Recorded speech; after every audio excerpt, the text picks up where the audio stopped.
The widow's black dress had been hanging in her wardrobe for 3 years, and Victoria Garrett was sick of the sight of it, but not nearly as sick as she was of the pitying looks and whispered conversations that followed her through Hot Springs, South Dakota, every single day.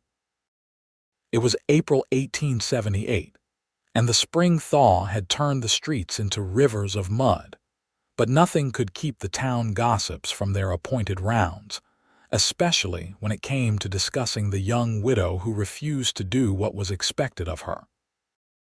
Victoria stood behind the counter of her late husband's general store, tallying the morning's receipts with practiced efficiency. At 24, she had already lived what felt like several lifetimes. She had married Thomas Garrett at 18, full of hope and dreams for the future. He had been a good man, 15 years her senior, steady and reliable. When he died of pneumonia 3 winters ago, he left her the store, a small house on the edge of town, and a respectable name. What he had not left her was love, the kind that made your heart race and your breath catch. Theirs had been a practical arrangement, one her father had encouraged, and she had been too young to know she could want more. The bell above the door chimed, and Victoria looked up to see Martha Henderson and Alina Price entering, their faces already arranged in expressions of concern that did not quite hide the gleeful anticipation beneath. Victoria braced herself. "Victoria, dear," Martha began, her voice dripping with false sweetness. "We have been meaning to speak with you about a matter of some delicacy." Victoria set down her pencil and folded her hands on the counter. "Good morning, Mrs. Henderson, Mrs. Price. How may I help you today?" Alina stepped forward, her plump face creased with what she probably thought was sympathy. "It has been 3 years since Thomas passed. God rest his soul. The town has been more than patient, but people are beginning to talk." "People are always talking," Victoria said evenly. "That is hardly news." Martha's expression hardened slightly. "There is talking, and then there is concern for propriety. A young woman running a business alone, living without the protection of a husband, it is unseemly. You have had several perfectly respectable offers of marriage, and you have refused them all without explanation." Victoria felt the familiar heat rising in her chest, the anger she worked so hard to keep contained. "I was not aware that I owed anyone an explanation for my personal decisions." "But you owe this town," Alina insisted. "Thomas was a respected member of this community. His store, his legacy, they should be in proper hands. Mr. Dalton has made you a very generous offer, and yet you continue to refuse him. People are beginning to wonder if you think yourself too good for honest men. Charles Dalton was 53 years old, owned the bank, and had breath that could knock a horse dead at 20 paces. He had proposed to Victoria 6 times in the past year, each time with the air of a man conferring a great favor. The fact that he had also made it clear he intended to sell the store and move Victoria into his large house, where she could focus on giving him sons, had made each refusal easier than the last. "I think myself capable of running my own business and making my own choices," Victoria said, her voice steady despite the trembling in her hands. "If that makes me too good for Mr. Dalton, then so be it." Martha gasped. "Such pride, such ingratitude." "You would do well to remember that this town has supported you, allowed you to continue operating this establishment when by all rights it should have been sold. We could make things very difficult for you, Victoria." "Is that a threat, Mrs. Henderson?" Victoria asked quietly. "It is advice," Martha said sharply, "from those who know better than a foolish girl who does not know what is good for her. You have until the end of summer to accept a proper proposal. Otherwise, the town council will have no choice but to reconsider the business license. A woman alone cannot be trusted with such responsibility indefinitely." They swept out of the store in a rustle of skirts and self-righteousness, leaving Victoria standing behind the counter with her heart pounding and her hands clenched into fists. She had known this was coming. The pressure had been building for months, the comments growing sharper, the offers of help more insistent. But to have it stated so baldly, to be given an ultimatum like a child being sent to bed without supper, that was new. The bell chimed again, and Victoria looked up, ready to tell Martha Henderson exactly what she could do with her advice and the town council both. But it was not Martha. It was Isaac Quinn. He stood in the doorway, tall and lean, his hat in his hands and his dark hair falling across his forehead. He had arrived in Hot Springs 6 months ago, hired on at the Triple Bar Ranch just outside of town. Victoria had noticed him immediately, though she had tried not to. He was young, probably around her own age, with green eyes that seemed to see more than most people did and a quiet manner that made him easy to overlook until you really looked. Then it was hard to look away. "I am sorry," he said, his voice low and rough like stones tumbling in a river. "I did not mean to intrude. I can come back later if this is a bad time." Victoria realized she was still standing rigid behind the counter, her face probably flushed with anger. She forced herself to relax, to breathe. "No, please, it is fine. Those women were just leaving." "What can I do for you, Mr. Quinn?" He stepped inside, closing the door gently behind him. He moved with the easy grace of someone comfortable in his own skin, not the swagger of most cowboys, but something quieter, more confident. "I need to pick up the order for the ranch. Mr. Barrett sent me into town." "Of course." Victoria turned to the storage room, grateful for something to do with her hands. The triple bar order was substantial: flour and sugar and coffee, beans and bacon and canned goods. It took her several minutes to gather everything, and she was aware the entire time of Isaac Quinn waiting patiently, not fidgeting or complaining, just standing there with his hat in his hands. When she returned with the first load, he immediately moved to help her, reaching for the heavy sack of flour before she could protest. Their hands brushed, and Victoria felt a jolt of something electric race up her arm. She pulled back quickly, her heart suddenly beating faster for an entirely different reason than anger. "Thank you," she murmured, turning back for the next load. They worked in silence, loading the supplies onto the counter.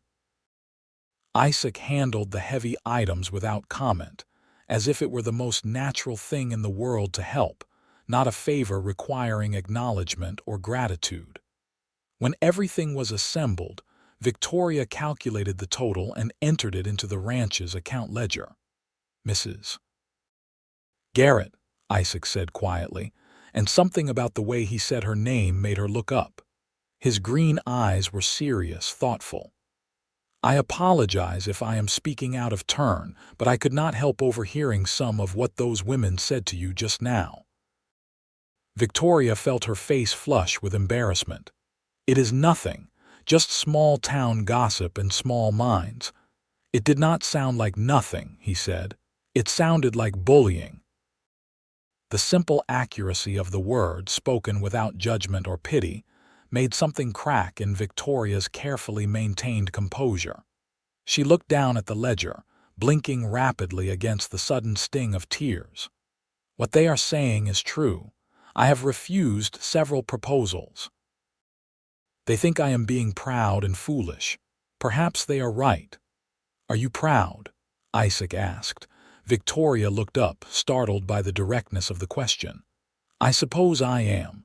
I am proud of keeping this store running, of supporting myself, of not needing to marry simply because it is expected." "Then they are wrong about the foolish part," Isaac said simply. "There is nothing foolish about knowing your own worth." Before Victoria could respond, before she could even process the warmth spreading through her chest at his words, the door opened again, and a group of ranch hands came in. loud and boisterous, looking for tobacco and whiskey.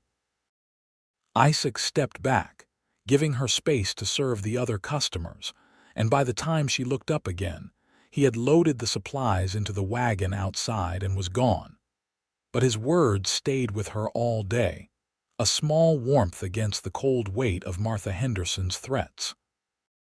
Over the following weeks, Isaac Quinn became a regular presence in the store. The triple bar needed supplies often, and somehow it was always Isaac who was sent to fetch them. Victoria told herself it meant nothing, that Mr. Barrett simply trusted him with the errands, but she could not deny the small leap her heart gave every time the bell chimed, and she looked up to see him in the doorway. He was not like the other cowboys who came through town. He did not drink to excess or gamble or visit the saloon girls. He was quiet and thoughtful, and when he spoke, it was worth listening to. He had come from Montana, he told her one afternoon while she wrapped his purchases, from a small ranch his family had lost when his father died.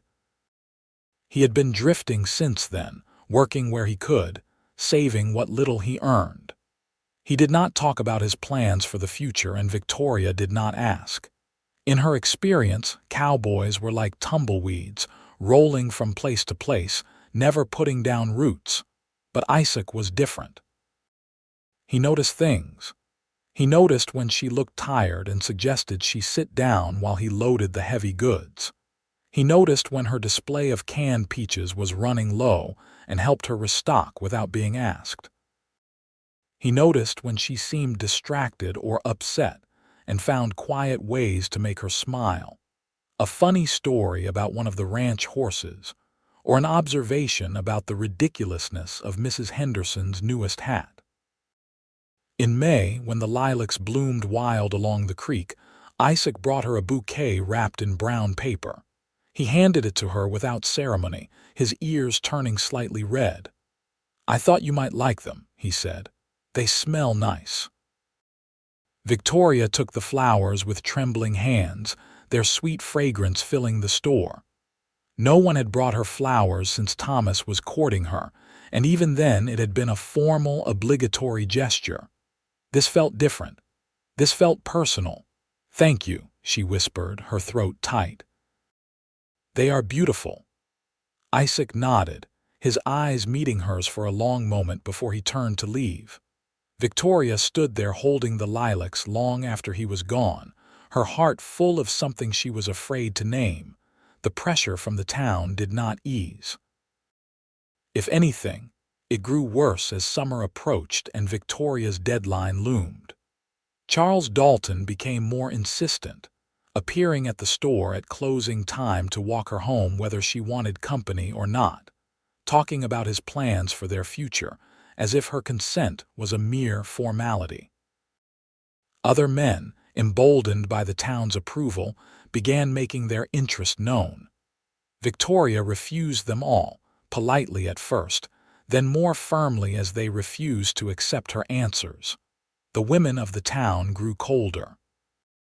They came to the store less frequently, and when they did, they looked through Victoria as if she were invisible.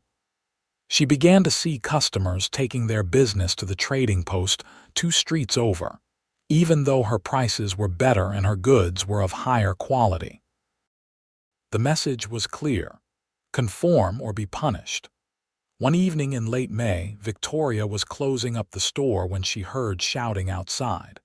She hurried to the door to find Charles Dalton and Isaac Quinn facing each other in the muddy street, both men tense and angry. "She is a respectable widow, not some saloon girl for you to sniff around," Dalton was saying, his face red with anger and whiskey. "A drifting cowboy with nothing to his name has no business even speaking to her. I think that is for Mrs. Garrett to decide," Isaac said quietly, but there was steel in his voice. "Not you or anyone else in this town." "I have made her a generous offer of marriage," Dalton spat. "I am willing to overlook her pride and her stubbornness and give her the protection of my name. What can you offer her?" "A bedroll under the stars. a life of poverty following the cattle. I have not offered her anything, Isaac said, and Victoria felt something twist painfully in her chest at the words. I am simply treating her with the respect she deserves. You might try it sometime. Dalton lunged forward, taking a swing at Isaac. Isaac sidestepped easily, his cowboy reflexes serving him well, and Dalton stumbled in the mud. Other men were gathering now, drawn by the prospect of a fight. Victoria saw the situation spiraling out of control and did the only thing she could think of. Stop, she shouted, stepping out into the street. Both of you, stop this immediately. Both men turned to look at her. Dalton was breathing heavily, his expensive suit splattered with mud. Isaac was calm, watchful, his hands loose at his sides. Mr. Dalton, Victoria said, her voice carrying clearly in the evening air, I have refused your proposal 6 times. I will not accept it now or ever. I am sorry if that wounds your pride, but my answer is final. Please stop asking. Dalton's face went from red to purple. You will regret this, he hissed. You and your cowboy both. The town council meets next week, and I sit on that council. We will see how proud you are when you have no store and no income. He stalked away, leaving Victoria and Isaac standing in the street with half the town watching. Victoria felt the weight of all those eyes, all that judgment, and for a moment she wanted to scream or cry or simply disappear. Instead, she turned to Isaac. Thank you for defending me, she said quietly, but you should not have. You have made an enemy tonight. Isaac looked at her steadily. He was already an enemy to you. That makes him an enemy to me. You do not even know me, Victoria said, helpless in the face of his certainty. Why would you risk your job, your reputation in this town for someone you barely know? Isaac was quiet for a long moment. Around them, people were dispersing, heading home for their suppers, but Victoria could feel their interest, their speculation. Finally, Isaac said, Could we walk for a bit? Away from listening ears. Victoria hesitated, then nodded. She was already ruined in the eyes of the town. What difference would a walk make? They headed toward the creek, walking in silence through the spring evening. The air was warm and sweet with the scent of new grass and wildflowers. In the distance, the Black Hills rose dark against the purpling sky. It was beautiful, Victoria thought, this wild country. Beautiful and harsh and unforgiving, but beautiful all the same. When they reached the creek bank, Isaac stopped and turned to face her. In the fading light, his eyes were very green and very serious. I do know you, he said quietly. Maybe not the details of your life, but I know what matters. I know you are strong and smart and kind. I know you work harder than any 2 men I have met. I know you have been hurt and you are scared, but you keep going anyway. I know that when you smile, really smile, it lights up everything around you. And I know that you deserve better than a town full of small-minded people trying to bully you into a marriage you do not want. Victoria felt tears slipping down her cheeks. They are going to take my store, she whispered. Everything I have worked for, everything Thomas left me, they are going to take it all because I will not conform to what they think I should be. Then we will fight them, Isaac said, together. Victoria shook her head, wiping at her tears. You keep saying we, but this is not your fight. You have a job, a life. You should not tie yourself to a losing cause. Isaac took a step closer. He did not touch her, but Victoria could feel the warmth of him, the solidity. Victoria, he said, and it was the first time he had used her given name. I came to Hot Springs 6 months ago with nothing but a horse and a bedroll and $30 to my name. I had no plans to stay, no reason to put down roots, and then I walked into your store and everything changed. Victoria's heart was pounding so hard she was sure he could hear it. What are you saying? I am saying that I am already tied to this cause, Isaac said softly. I have been since the first time I saw you stand up to those women with your head high and your shoulders straight. I have been since the first time you smiled at me like I was a person worth knowing instead of just another drifting cowboy. I am saying that if you want me to go, I will go. But if you want me to stay, if you want someone in your corner who will fight for you and with you and never ask you to be anything other than exactly who you are, then I am right here. I will wait as long as it takes for you to be ready. I will wait until you choose me, if that is what you want. Or I will wait until you choose yourself, and I will still be here as your friend. But I am not going anywhere. Victoria stared at him, this cowboy who had appeared in her life like a gift she had not known to ask for. She thought about Thomas, about her practical, loveless marriage. She thought about Charles Dalton and the other men who saw her as something to be acquired, a problem to be solved.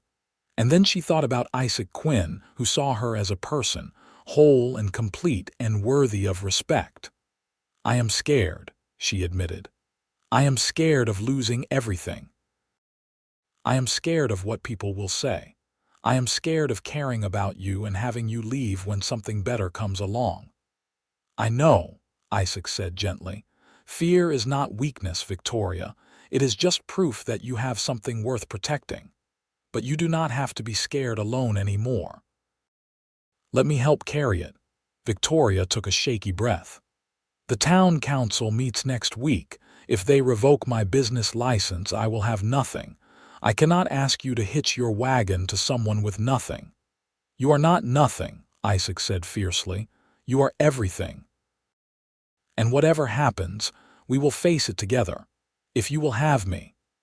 Victoria looked at him, this good, patient, kind man who was offering her something she had never had before, a true partnership.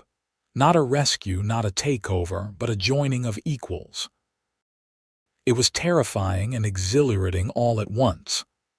I do not know how to do this, she whispered. I do not know how to be courted, how to trust, how to open my heart when I have spent 3 years building walls around it. Isaac smiled, and it transformed his usually serious face into something warm and open. Then we will figure it out together, one day at a time. No rush, no pressure, just us, learning each other until you are ready. Victoria found herself smiling back despite everything. That sounds nice, she said softly. May I walk you home? Isaac asked, offering his arm.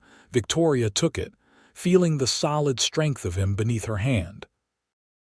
They walked back through the town as the stars began to appear overhead, and Victoria felt something loosening in her chest, some tight knot of fear and loneliness beginning to unravel. She did not know what the future held.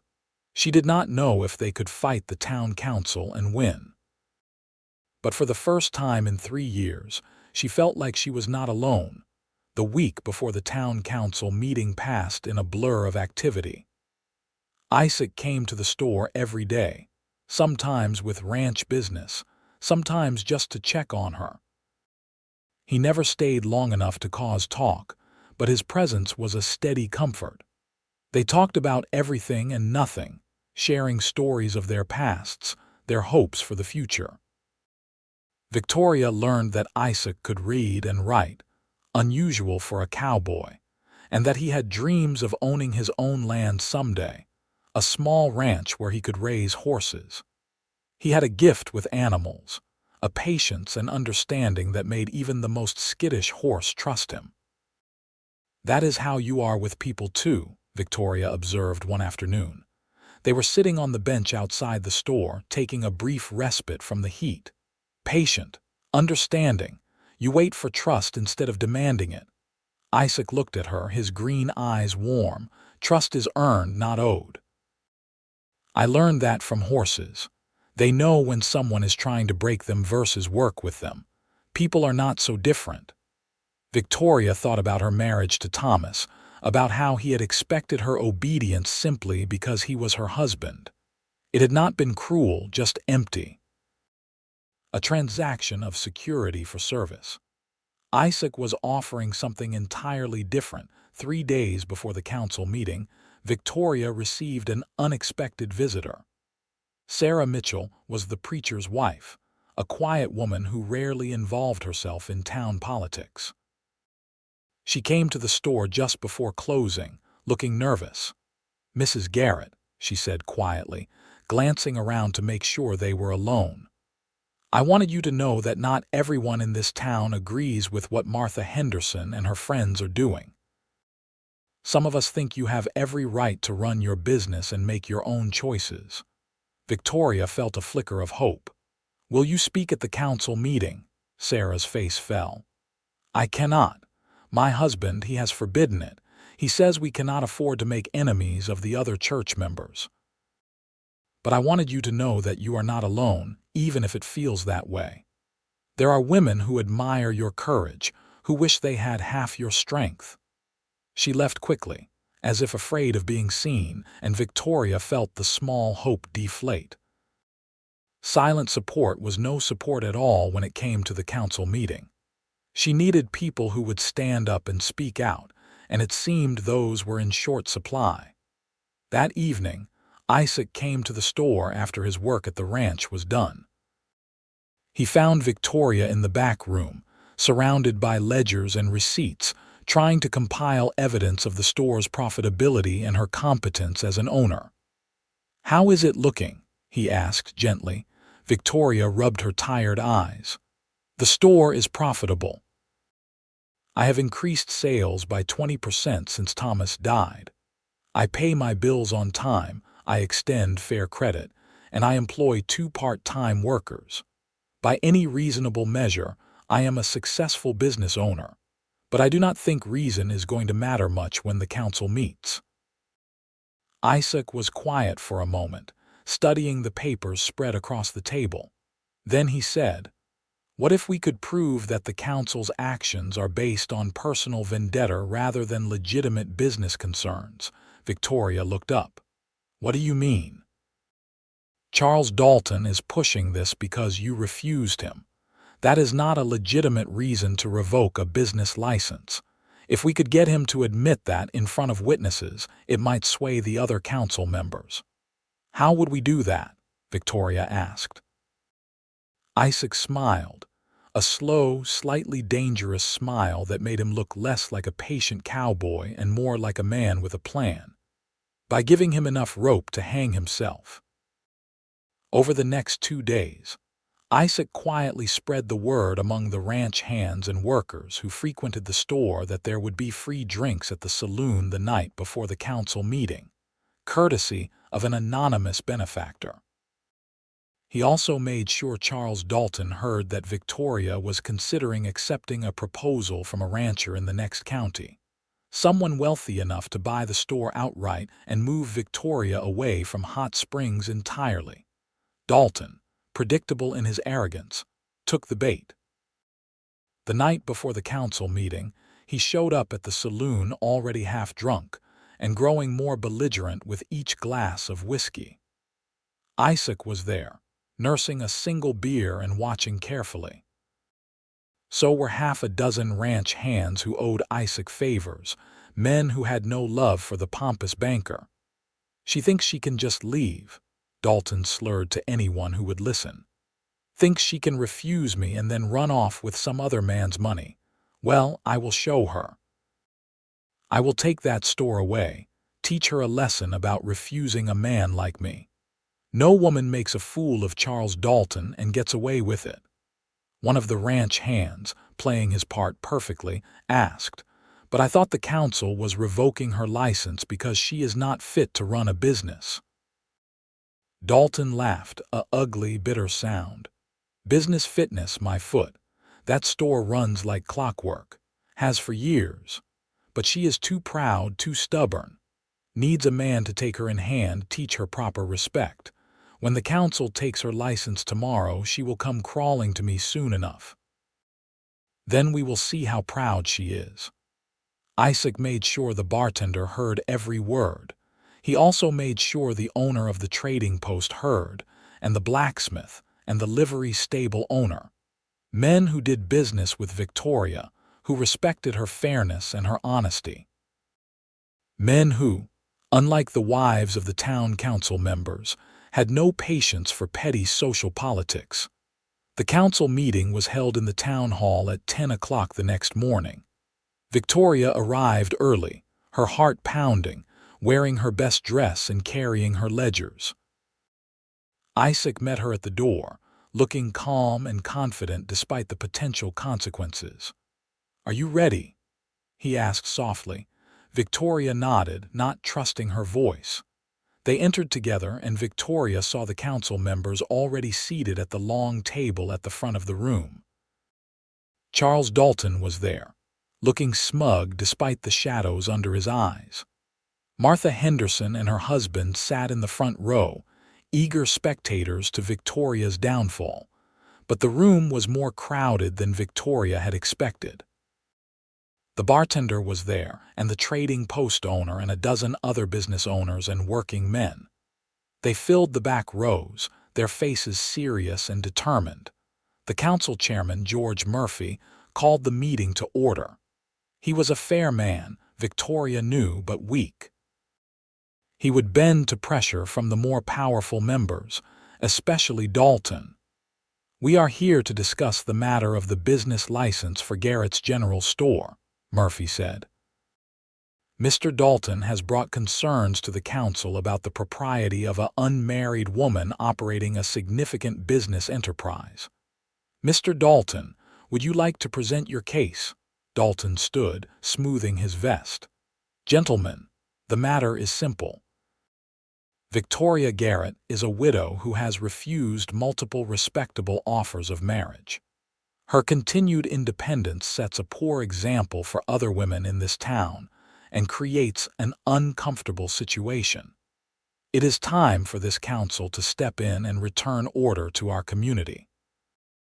I move that we revoke her business license effective immediately."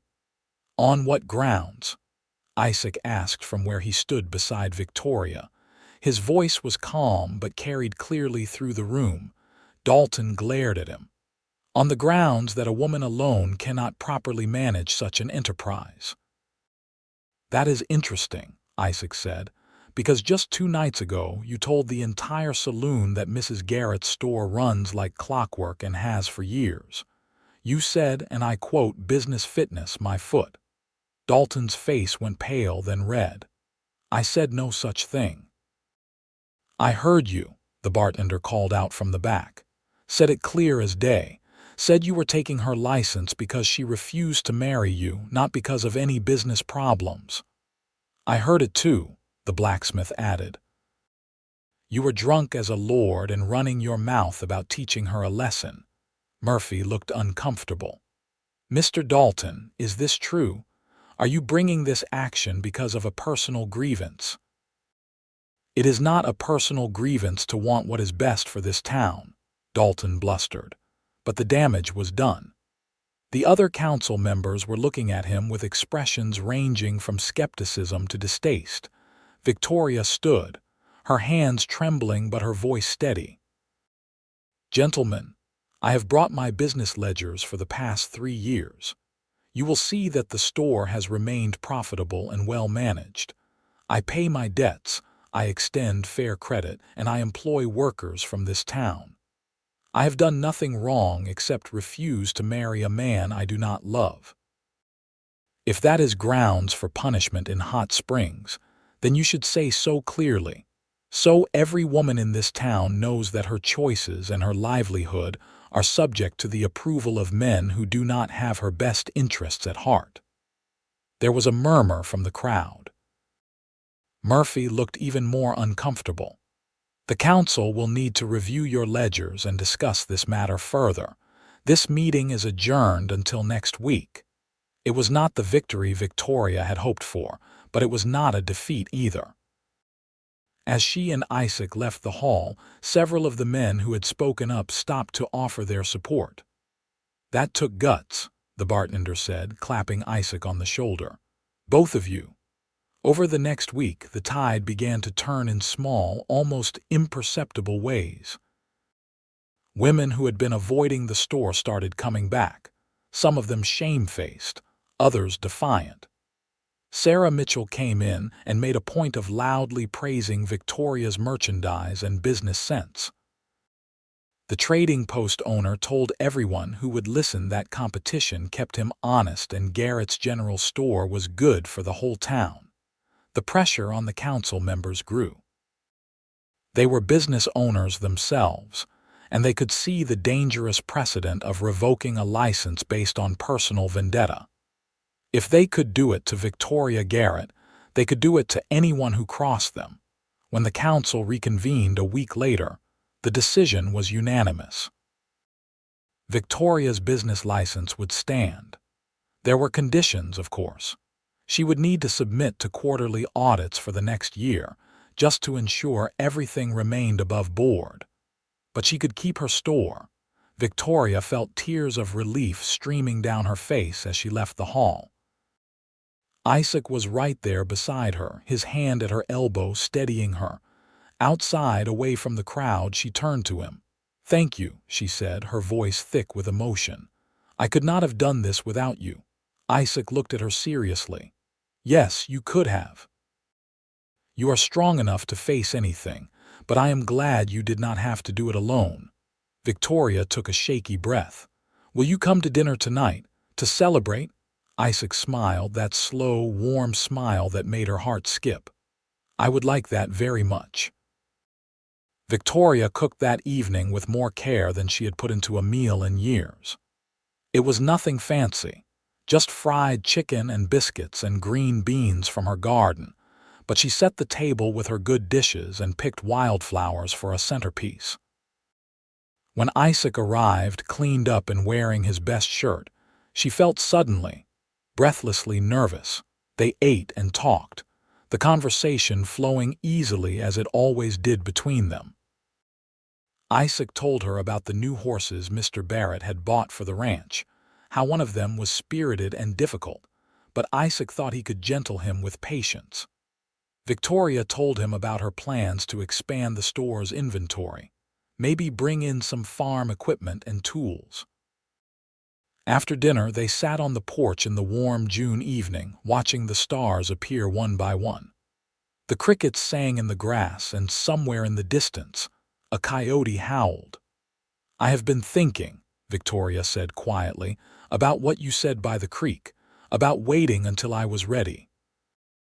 Isaac turned to look at her, his expression careful.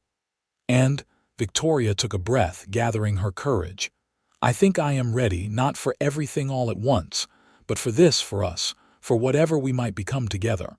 I am ready to try." Isaac reached over and took her hand, his calloused fingers warm and gentle. "Then we will try together, however fast or slow you need." Victoria laced her fingers through his, feeling the rightness of it, the perfect fit. "I care about you," she said softly. "More than I thought I could care about anyone. It terrifies me."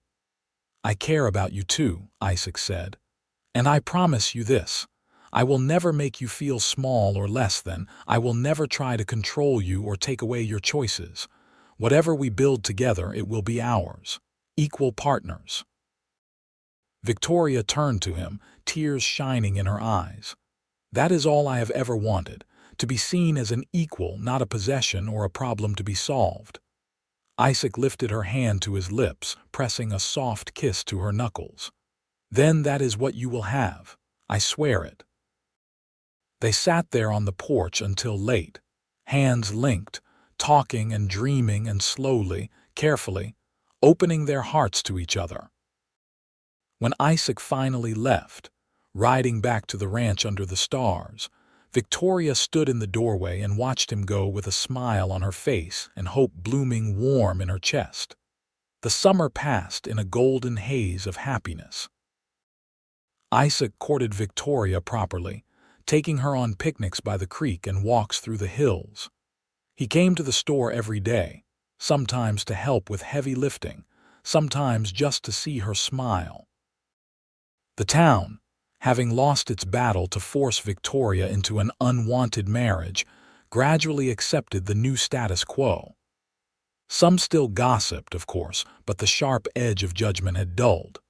Victoria had won her independence, and even those who disapproved had to respect that. Charles Dalton left town in July, taking a position at a bank in Rapid City.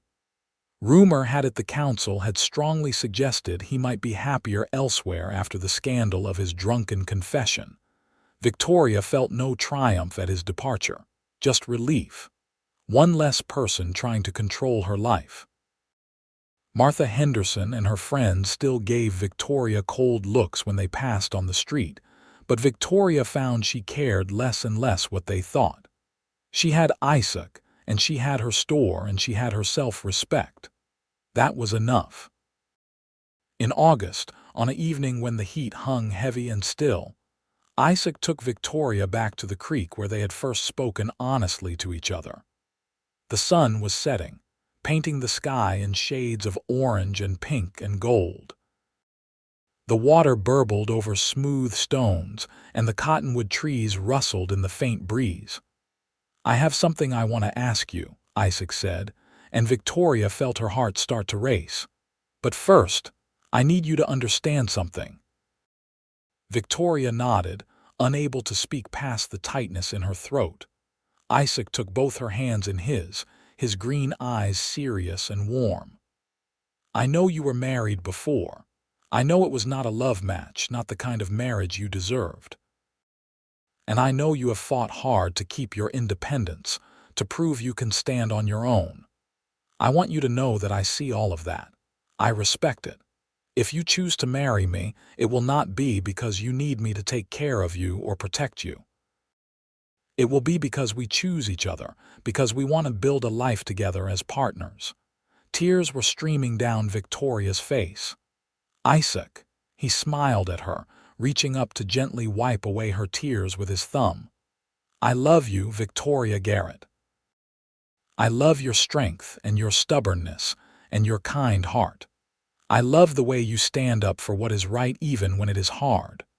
I love the way you look at the world with hope despite everything you have been through. I love you, and I want to spend the rest of my life loving you if you will have me." He pulled a simple gold band from his pocket. "This was my mother's. She loved my father with her whole heart, and they were true partners until the day he died. I would be honored if you would wear it. Not as a symbol of ownership or control, but as a promise. A promise that we will face everything together, side by side, equal and true. Victoria, will you marry me?" Victoria looked at this good, patient, loving man who had waited for her to be ready, who had fought for her without trying to fight her battles for her, who saw her as a whole person worthy of respect and love. She thought about the scared girl she had been at 18, marrying Thomas because it was expected, because she did not know she could want more. She thought about the last 3 years, building her strength and her independence. And she thought about the future, a future bright with possibility and love. "Yes," she said, her voice breaking with joy. "Yes, Isaac Quinn, I will marry you.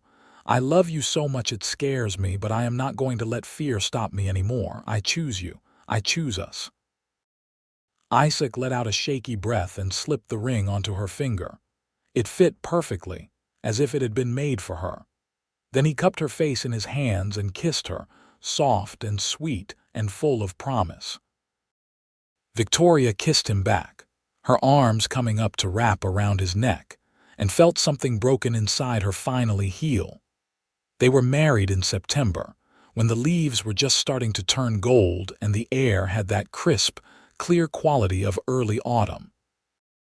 Victoria wore a new dress, blue like the South Dakota sky, not black. She carried wildflowers from the hills, and Isaac wore his best suit and looked so handsome she could hardly breathe. The ceremony was small, held in the church with only a few close friends. The preacher's wife, Sarah Mitchell, was there, crying happy tears. Mr. Barrett from the Triple Bar Ranch stood up as Isaac's witness, gruff and pleased.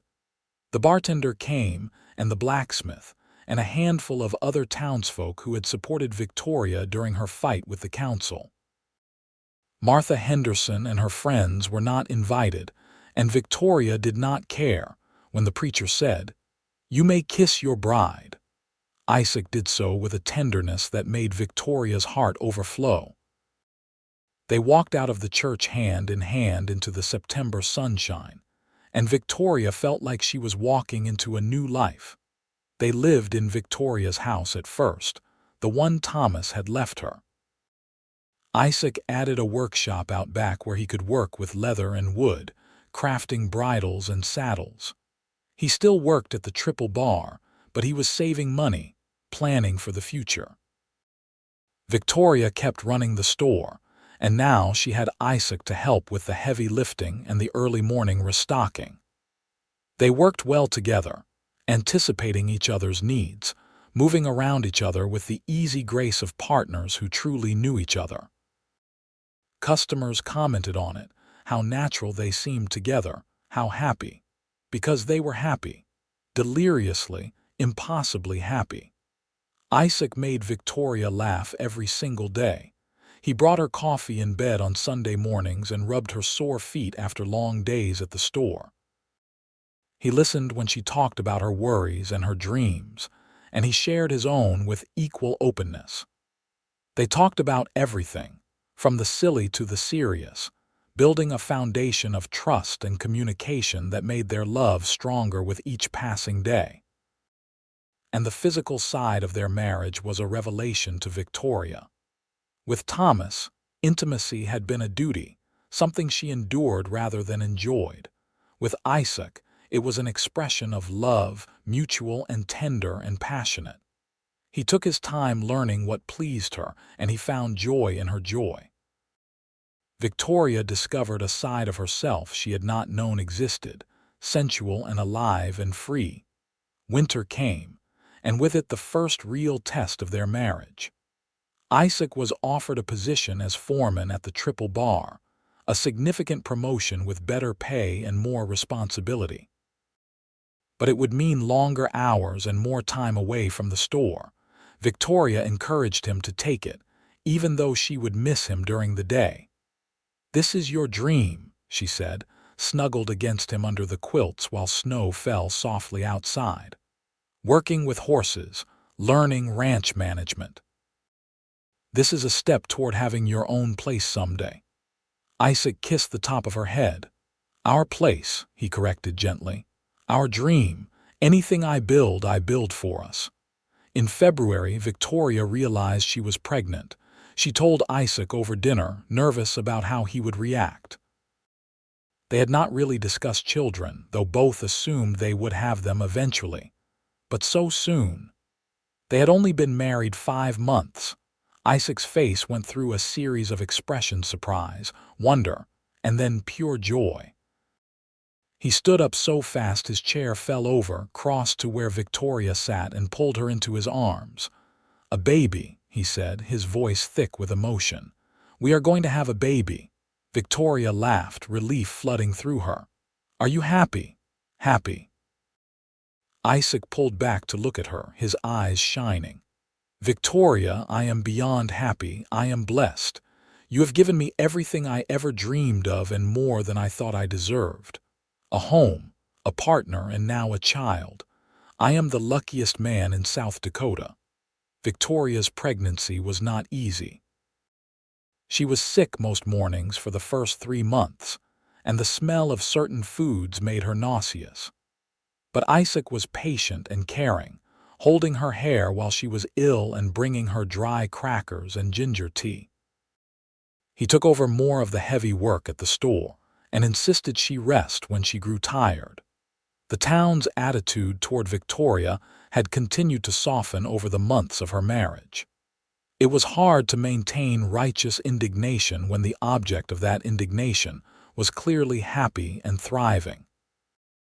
When word spread that Victoria was expecting, even Martha Henderson managed a stiff congratulations when they passed on the street. In the spring, Mr. Barrett offered to sell Isaac a parcel of land adjoining the Triple Bar. It was not large, maybe 40 acres, but it had good water and grass and enough space for a small house and horse corrals. The price was fair, almost too fair. When Isaac questioned it, Barrett just shrugged. "You have been a good foreman," he said. "Loyal and hardworking. I would rather have you as a neighbor than lose you to some other ranch. Besides, my wife likes your Victoria. Says she has grit. We need more people with grit in this territory." Isaac brought Victoria out to see the land on a warm April afternoon. She was 5 months pregnant, her belly just starting to round, and she moved more slowly than usual. But her eyes were bright as she looked across the rolling prairie, imagining what they could build there. "We could have a house just there," Isaac said, pointing to a slight rise that would give a view of the hills in the distance. "And the corrals down closer to the creek. I was thinking I could start with just a few horses, breeding and training while I still work for Barrett. Eventually, I could do it full time." "It is perfect," Victoria said softly, her hand resting on her belly where their baby grew. "Absolutely perfect." They bought the land in May, using most of their savings. Isaac spent every spare moment that summer building their house, a simple but sturdy structure with 2 bedrooms and a large main room. Friends from the ranch came to help, and even some of the townsfolk pitched in. Victoria was too pregnant by then to do much physical work, but she planned the layout and chose the colors and made curtains for the windows. Their daughter was born in October of 1879, a year and a day after Victoria and Isaac had married. The labor was long and difficult, and there were moments when Isaac, pacing outside the bedroom while the midwife worked, feared he might lose both his wife and child. But Victoria was strong, and their daughter came into the world screaming with healthy lungs and a full head of dark hair. Isaac held his daughter for the first time with tears streaming down his face. She was so small, so perfect, her tiny fingers wrapped around his thumb. "She is beautiful," he whispered, "just like her mother." They named her Catherine Sarah. Catherine for Isaac's mother and Sarah for the preacher's wife, who had been one of Victoria's few allies during the dark days. Little Catherine was a content baby, nursing well and sleeping reasonably soundly. Victoria marveled at how much she loved this tiny person, how fierce and consuming that love was. They moved into the new house in November, just before the first snow. It was small compared to the house in town, but it was theirs, built with their own hands and their own dreams. Victoria sold the house in Hot Springs and used the money to expand the store's inventory. She hired a manager to run it during the day so she could stay home with Catherine, coming into town twice a week to handle the books and ordering. The next few years passed in a blur of hard work and happiness. Isaac's horse breeding business grew slowly but steadily. He had a gift for finding good bloodlines and an even better gift for training, and ranchers from across the territory began seeking him out. Victoria's store continued to prosper, becoming known as the most reliable place for supplies in the county. They had a son in 1881, whom they named Thomas Isaac, honoring Victoria's late husband and acknowledging that without that first marriage, however imperfect, Victoria would not have had the store that allowed her to be independent. Thomas was a rambunctious child, always into everything, the opposite of his serious older sister. In 1883, the Quinns added a 3rd child, another daughter they named Elizabeth Marie. By then, the small house was feeling cramped, and Isaac spent that summer building an addition, adding 2 more bedrooms and a larger kitchen. Life was not always easy. There were harsh winters and dry summers. There were injuries and illnesses and the inevitable struggles of raising small children while running 2 businesses. But through it all, Isaac and Victoria remained partners in the truest sense. They supported each other, encouraged each other, and loved each other with a depth and constancy that only grew stronger with time. In 1885, Charles Dalton died of a heart attack in Rapid City.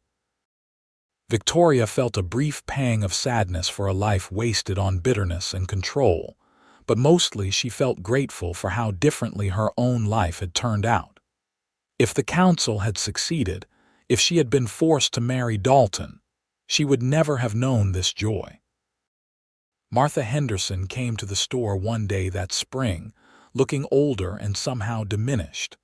She had lost her husband over the winter, and her adult children had all moved away.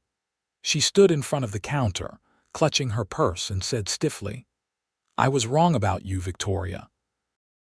I can see that now. You have made a good life for yourself, better than many who took the conventional path." Victoria looked at this woman who had caused her so much pain and found she could not hold onto anger. "Thank you for saying so, Mrs. Henderson. I know it could not have been easy."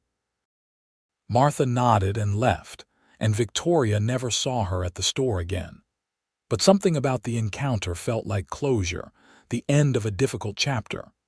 By 1886, Isaac's reputation as a horse breeder had spread beyond South Dakota. He was invited to show his horses at fairs and exhibitions, sometimes traveling for days to reach them. Victoria usually went with him, leaving the children with Sarah Mitchell or with Mr. Barrett's wife. Those trips, just the two of them on the road like young sweethearts, were precious times to reconnect away from the demands of daily life.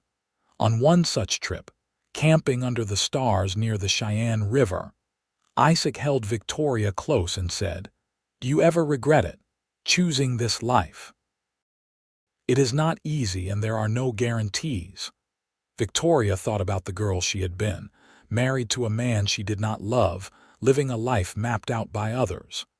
Then she thought about the woman she had become, strong and independent and deeply loved. "Not for a single second," she said firmly. "This is the life I was meant to live, with you." Isaac kissed her, long and slow and sweet. "I love you, Victoria Quinn, more than I could ever find words to say." "I love you too," Victoria whispered against his lips. "Thank you for waiting for me. Thank you for seeing me when no one else did." In 1887, Catherine turned 8 and started asking questions about her mother's first marriage. Victoria decided she was old enough for truth, at least a simplified version. She explained that she had been married before, to a good man who had died, and that sometimes people marry for different reasons. "But you love Papa with your whole heart," Catherine said confidently. "Anyone can see that." Victoria smiled, reaching out to tuck a strand of dark hair behind her daughter's ear. "Yes, sweetheart, I love your Papa with my whole heart, and I love you and Thomas and Elizabeth with my whole heart too. I am very lucky to have so much love in my life." That summer, Isaac finally bought out his foreman contract with the Triple Bar and went into the horse business full-time. It was a risk, giving up the steady income, but the breeding operation had grown enough to support them. Victoria supported the decision completely, trusting in Isaac's knowledge and ability. Their faith was rewarded. Within 2 years, Quinn Horses was one of the most respected names in the territory. Isaac's animals were known for their intelligence, stamina, and temperament. Ranchers paid premium prices for a Quinn-bred horse, knowing they were getting quality. Victoria sold the general store in 1890, passing it on to a young couple who reminded her of herself and Isaac 8 years earlier. She was tired of the back and forth to town, and she wanted to spend more time with her children and helping Isaac with the ranch. She kept her hand in business by managing the ranch's finances and correspondence, using the skills she had honed running the store. South Dakota achieved statehood in 1889, and the new state brought changes to Hot Springs. The town grew, the railroad came through, and the rough edges of the frontier began to smooth out. The Quinns watched it all from their ranch, raising their children and their horses, living the life they had built together. In 1892, when Victoria turned 38 and Isaac was 39, they celebrated their 13th wedding anniversary with a party at the ranch. Friends came from all over, the house and yard filled with laughter and music. Catherine was 13 now, tall and serious like her father. Thomas was 11, wild and adventurous. Elizabeth was 9, sweet-tempered and thoughtful. As the sun set and their guests began to leave, Isaac pulled Victoria into a dance in the middle of their yard. There was no music, just the crickets and the distant lowing of cattle, but they swayed together in perfect rhythm, as they had for 13 years of marriage. "Thank you," Victoria said softly, her head resting on Isaac's chest, listening to the steady beat of his heart. "For what?" Isaac asked, his arms tight around her, "for being patient, for waiting until I was ready, for showing me what love could be." Isaac pulled back enough to look at her, his green eyes warm in the fading light. "I did not just wait, Victoria. I chose you every single day, just like you chose me. That is what makes this work." Victoria reached up to cup his face in her hands, this man who had been her salvation and her partner and her love. "And I will keep choosing you, every day for the rest of my life." They kissed there in the twilight, surrounded by the life they had built, the family they had created, the love that had sustained them through hardship and blessed them with joy.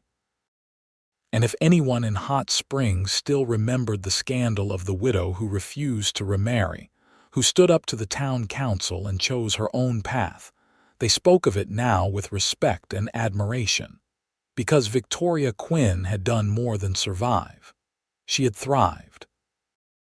And she had done it by refusing to let others define her worth, by fighting for her independence, and by opening her heart when the right man came along. The man who waited until she was ready. The man who saw her as an equal. The man who loved her not despite her strength, but because of it.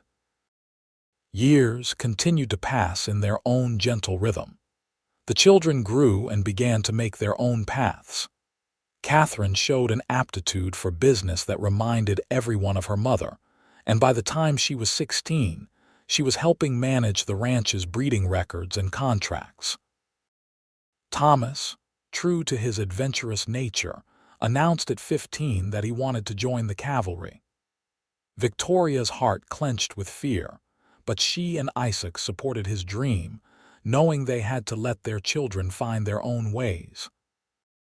Elizabeth was quieter than her siblings, more introspective, but she had inherited her father's way with horses. By 14, she could gentle even the most difficult animals, and Isaac began teaching her the finer points of training and breeding. In 1895, Victoria turned 41, and for the first time since Catherine's birth, she found herself pregnant again. It was unexpected, and at first frightening. She was no longer a young woman, and childbirth carried risks at her age, but Isaac was overjoyed, and that joy was contagious. Their fourth child, a son they named Jonathan William, was born in early 1896. The labor was easier than Victoria had feared, and Jonathan was a healthy, robust baby with his father's green eyes and his mother's determined chin. The older children doted on him, Catherine especially taking to the role of protective big sister all over again. That same year, Catherine met a young man named David Harrison at a horse fair in Rapid City. He was an apprentice veterinarian, earnest and hardworking, and Catherine was smitten. Isaac and Victoria watched their daughter's courtship with knowing smiles, remembering their own tentative beginning. David asked Isaac's permission to marry Catherine in 1897, and the wedding was held at the ranch in June, with half the territory in attendance. Catherine made a beautiful bride, and Victoria cried watching her eldest daughter marry a good man who clearly adored her. Thomas left for cavalry training that same year, and Victoria learned what it meant to let go of a child, to trust that the values and love they had instilled would be enough to keep him safe. Isaac held her when she cried, understanding her fear because he felt it too. The ranch continued to prosper. Isaac was now considered one of the premier horse breeders in South Dakota, and people came from as far as Montana and Nebraska to buy his stock. He had hired help, several young cowboys who lived in the bunkhouse Isaac had built, but he still did much of the training himself. At 44, he was in his prime, experienced but still strong enough to handle difficult horses. Elizabeth, now 16, was quietly courting the son of a neighboring rancher. Victoria and Isaac liked the young man, Paul Mitchell, who was steady and kind and shared Elizabeth's love of horses. They were in no rush, but Victoria suspected another wedding was in the future. In 1898, Victoria's store manager decided to retire and offered to sell the business back to Victoria if she was interested. Victoria surprised herself by considering it. Jonathan was 2 now, old enough that she could manage the store part-time again. And she had missed it, the satisfaction of running a successful business, the interaction with customers, the challenge of managing inventory and finances. She discussed it with Isaac, nervous about his reaction. But he simply smiled and said, "If it makes you happy, you should do it. We can afford to hire more help at the ranch to pick up what you have been doing here. You have always been happiest when you have a business to run." So Victoria bought back her store, bringing Catherine in as a partner. Mother and daughter worked well together, and the store's reputation for quality and fair dealing remained intact. Catherine's husband David set up a veterinary practice in Hot Springs, and the young couple built a house in town. Thomas came home on leave in 1899, looking taller and more mature in his cavalry uniform. He had stories of life at Fort Meade and the Northern Plains, and while Victoria still worried, she could see that he had found his calling. He was happy, confident, proud of his service. That same year, Elizabeth and Paul Mitchell married in a simple ceremony at the ranch. They moved into a small house on Paul's family's land, and Elizabeth continued to work with Isaac on the breeding program. She had a gift for matching bloodlines, for seeing which horses would produce the best offspring, and Isaac relied heavily on her judgment. The turn of the century found the Quinn family blessed and thriving. Victoria was 46, Isaac was 47, and they had been married 21 years. Catherine was pregnant with their first grandchild. Thomas was serving proudly with the cavalry. Elizabeth and Paul were talking about starting their own small horse operation.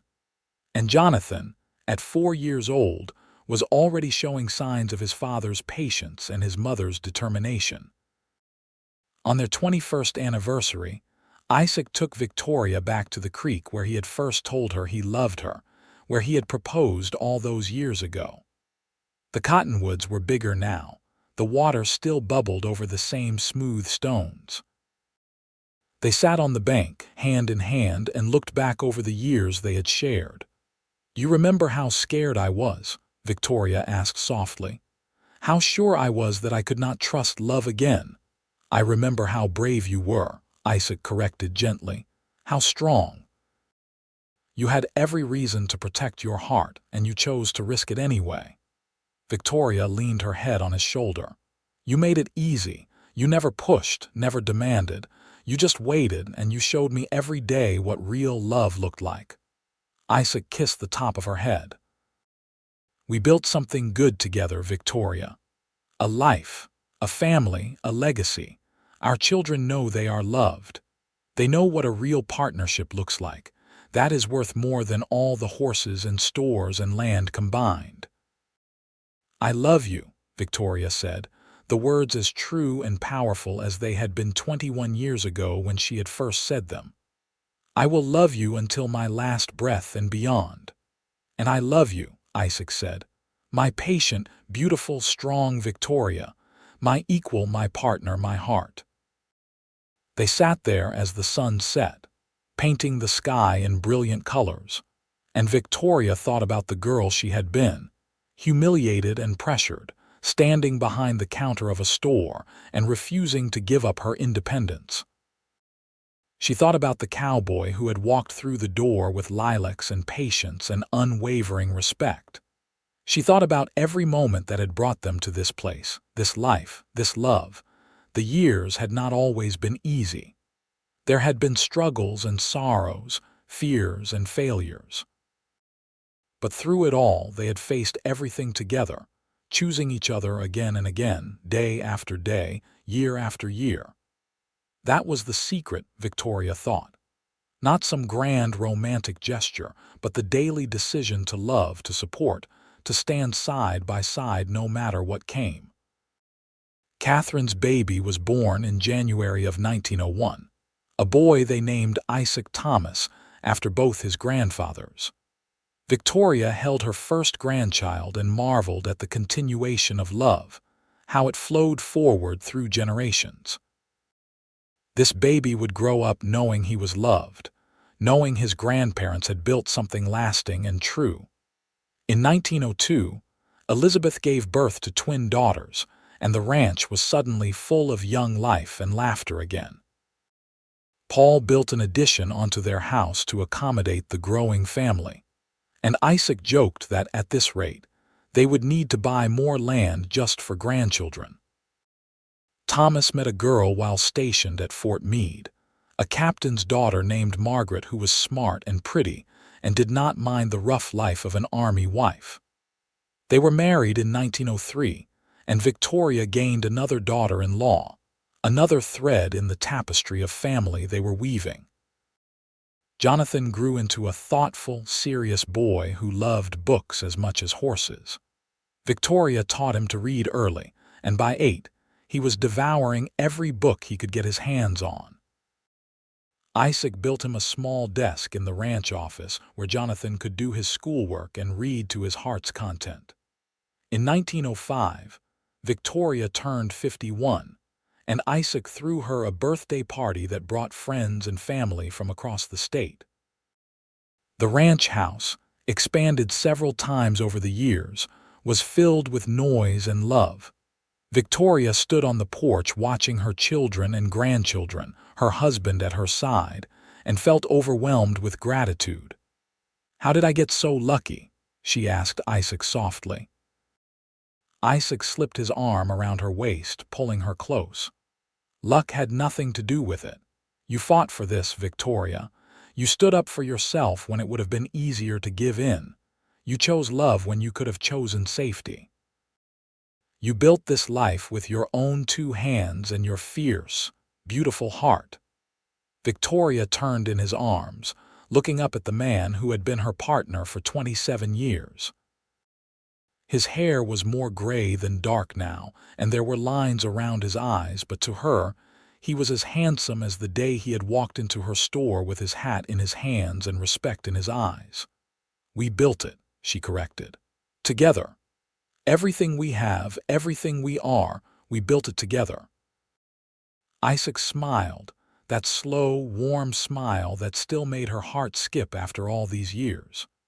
"Together," he agreed, and kissed her there on the porch with their family all around them, celebrating the life and love they had created.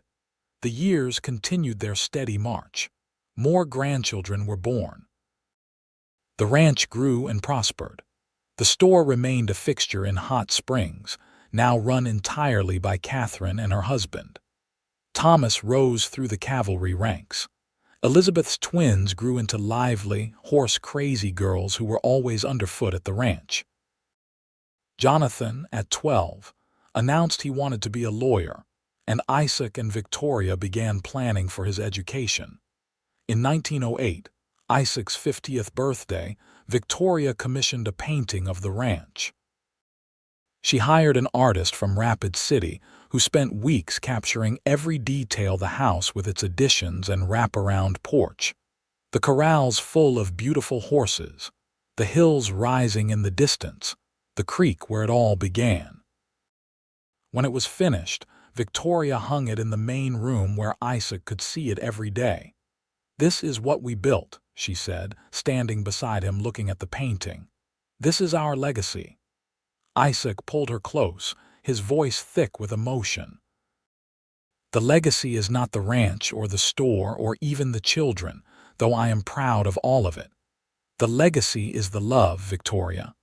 The way we loved each other, the way we loved our children, the way we showed them that a marriage could be a true partnership. That is what will last." They stood there together, looking at the painted representation of their life, and Victoria knew he was right. Buildings could burn, businesses could fail, land could be lost. But love, real love, the kind built on respect and patience and daily choice, that lasted forever. As 1910 approached and a new decade loomed, Victoria looked back on 32 years of marriage with wonder and joy. She was 56 now, her hair more silver than brown, her hands marked by years of work. Isaac was 57, his cowboy frame still lean but moving a bit slower. They had earned every gray hair and wrinkle, every ache and pain. And Victoria would not trade a single moment of it. Their life together had not been perfect. There had been arguments and misunderstandings, fears and sorrows. They had buried Isaac's old friend Mr. Barrett, who left the Triple Bar to Paul and Elizabeth. They had worried through illnesses and injuries. They had weathered droughts and hard winters and market fluctuations. But through it all, they had loved each other. When times were hard, they had leaned on each other. When times were good, they had celebrated together. They had been partners in every sense of the word, equals walking through life side by side. On a warm spring evening in May 1910, Victoria and Isaac sat on their porch watching the sunset, as they had done thousands of times before. The ranch was quiet, the day's work done. In the distance, horses grazed peacefully in the pasture. Closer, grandchildren's toys littered the yard, evidence of recent visits. "You ever think about that day in the store?" Victoria asked. "When Martha Henderson gave me her ultimatum," Isaac smiled. "I think about it often. I think about how close I came to never knowing you, never having this life. If you had given in to their pressure, if you had married Dalton or someone like him." Victoria shuddered at the thought. "I would have been so miserable." "I did not even know how miserable until I knew what happiness felt like." "You saved yourself," Isaac said firmly. "Long before I came along. You stood up for yourself, fought for your independence. All I did was recognize your worth and wait until you were ready to let me love you." Victoria reached over and took his hand, lacing their fingers together in the familiar, comfortable way of long marriage. "You did more than wait. You showed me what real love looked like. You gave me the courage to risk my heart again. You built this life with me, step by step, day by day. We did it together." "Together," Isaac agreed, squeezing her hand gently. They sat in comfortable silence, watching the sky turn from gold to pink to purple. The first stars began to appear, and somewhere in the cottonwoods, a bird sang its evening song. "I would choose you again," Victoria said softly. "If I had to do it all over, knowing all the struggles and fears and challenges, I would still choose you. Every single time."